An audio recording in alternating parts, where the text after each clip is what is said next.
Jedi to end.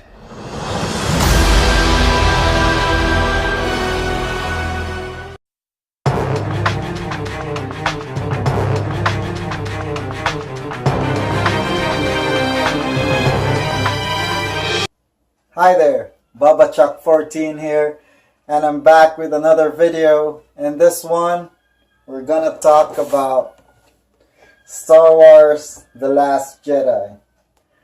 Well, I saw this movie last Friday, and to tell you the truth, I wanted to make a movie review after that, but I figured I had to watch it a second time to make my thoughts clearer and make a better review of the movie. So this movie, before I get to it, I'm giving away 3 digital codes for movies on this video. So for the rest of the digital codes, you have to watch the rest of the video to catch it. So for the first one, I'm giving away digital code for Aliens. So if you want it, you have to download it before December 31st. So you can redeem it. Just follow the instructions. Get the code. So I'll give you 10 seconds. 10, 9, 8, 7, 6, 5, 4, 3, 2, 1. So that's my Christmas gift for all you subscribers to my channel. So The Last Jedi, that movie happens right after the events of The Force Awakens. So in the last part of the movie, that's where Daisy Ridley, who was playing Rey, she gives the lightsaber to Luke Skywalker. And then that's where The Last Jedi starts. When I went to see The Last Jedi, I had no expectations, but after I came out of the movie, I really loved it. It's a really new way of Star Wars. It's a new movie. It's way different from the prequels, the original trilogy, from Rogue One, from The Force Awakens. This is a new Star Wars movie, and I really suggest you watch it. When you see The Last Jedi, you're gonna have a lot more of unanswered questions, which is good because you want to see the next Star Wars movie. So the story of this movie really revolves around Rey and Kylo Ren and Luke Skywalker and the Force. So Daisy Ridley comes back to reprise her role as Rey, and Adam Driver comes back to reprise his role as Kylo Ren. So Rey is on that island with Luke Skywalker, where she tries to convince Luke to help the rebellion, and this rebellion is getting decimated by the First Order that has grown very powerful under the leadership of Snoke. So Rey is out there trying to convince Luke to train her in the ways of the Force and to come back and to help General Leia, played by the late Carrie Fisher, may she rest in peace, to help Leia and the rebellion forces to defeat the First Order. So that's more or less the plot, because I can't give out spoilers here. But this movie was shot excellently and it was awesome. The cinematography, how it was shot, how they used practical effects. It's not over reliant on CGI, and like the places where they shoot these scenes are awesome. And there is one lightsaber fight scene that is worth the price of this movie. I could watch that lightsaber fight like a million times and never get bored with it. And Daisy Ridley and Adam Driver are excellent in their roles. Like, especially Adam Driver, I like him a lot as the villain. And this is Carrie Fisher's last movie, and I had to watch it again because it's the last time that I would see Carrie Fisher on the movie screen. And yeah, I would watch it again. It's an awesome tribute to her and her character, but there is a lot of questions on what they will do with her character since she passed away. And with her other characters in the movie, Poe Dameron, played by Oscar Isaac, he was really excellent there as that that brash, impulsive pilot, and he is a very good pilot at that with his droid BB-8. And the underwhelming character here, the returning one, is Finn, played by John Boyega. I really didn't feel much for his character arc here, and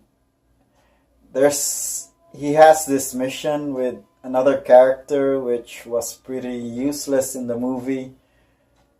And that was my only problem with this movie. This would have been my favorite Star Wars movie of all time if it wasn't for that. Luke Skywalker. Well, Luke Skywalker, played by Mark Hamill, he played this. It was a really excellent portrayal. Like, he was damaged. He was like, he didn't want anything to do with the Jedi anymore. I loved his portrayal, and there's another scene where he's a gunslinger in his last gunfight, and it is really awesome. And how he shows the First Order and how powerful the Jedi can be. And also Captain Phasma, she's in this movie. Again, like The Force Awakens, she is very underwhelming. I didn't really care much for her character. And then there's another small character which I loved a lot. And his appearance in this movie made this movie more awesome for me.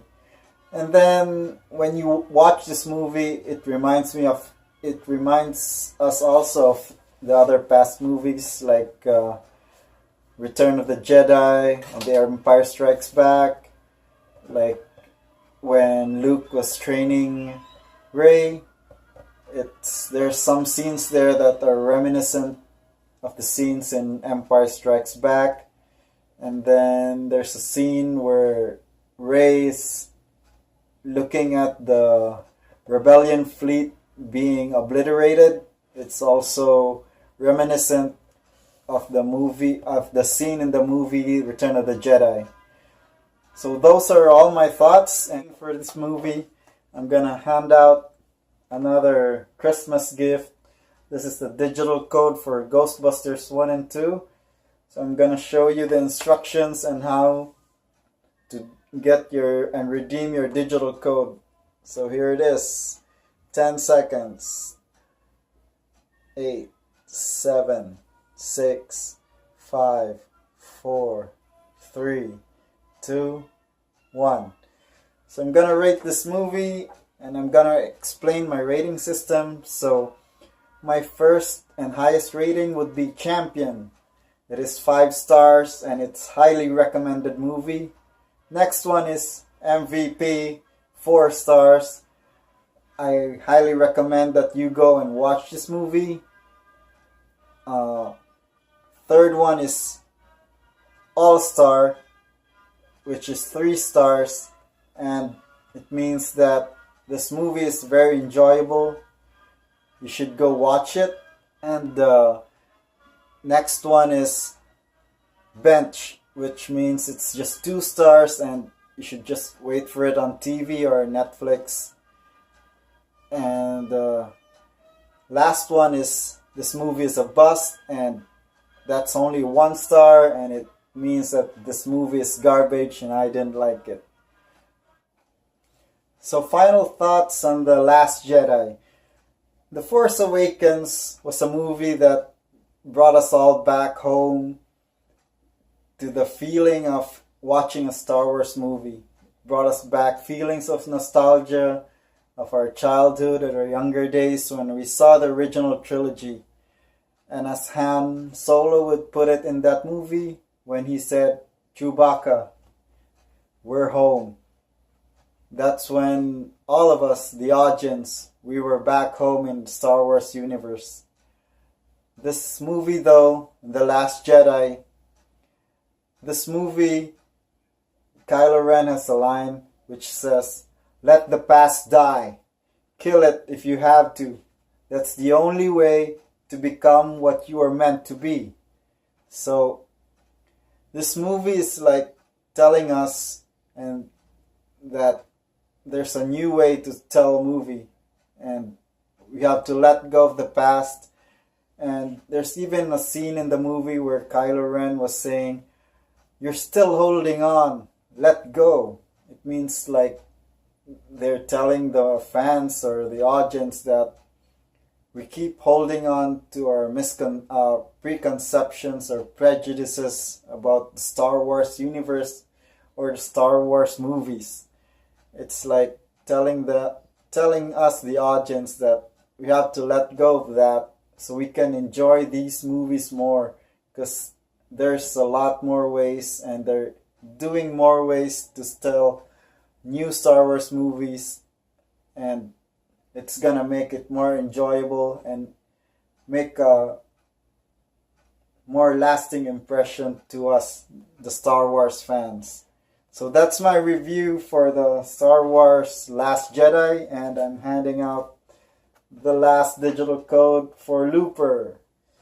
10, 9, 8, 7, 6, 5, 4, 3, 2, 1. So this BUBBACHUCK 14 and with BB8, we'd like to tell you that,